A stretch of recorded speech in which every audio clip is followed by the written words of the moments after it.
ما نقولوا الصعب راهي هنا. نرفض اي تصريح من اي مسؤول من اي وزير لاعطاء اي تأويل للاحداث، تأويل طائفي. قلنا ونكررها، المشكل في غرداية ماشي عرض مصافي، المشكل في غرداية ماشي بادي مالكي. ونرفض اي تصريح من اي وزير من اي شخص من اي كان، لان هناك اشخاص يحبوا يهربوا من المسؤولية تاعهم، يقيسوها كالفتنة هذه فتنة طائفية. الفتنة في غرداية ماشي فتنة طائفية، الفتنة في غرداية ماشي بين المعارض وبين النظام. ونرفض اي مسائل الصلح، ولانه ما كانش دروس كيكون فيه صلح. المشكل بين الشدين بالنظام وبعض افراد من الشرطة اللي مارسوا الظلم على الجماعة.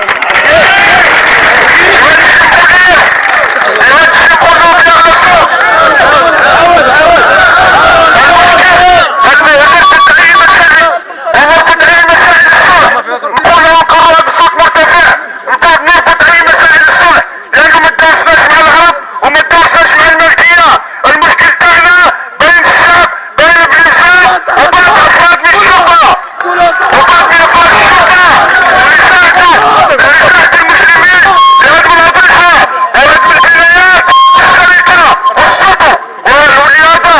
ونطالبوا بهؤلاء الضباط وهؤلاء المجرمين يتحاكموا ويتوقفوا مناصبهم. نعاود نكرر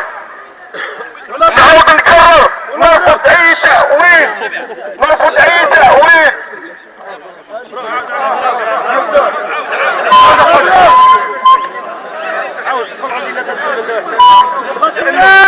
علاش قلت التصريح هذا؟ لانه هناك بعض الوزراء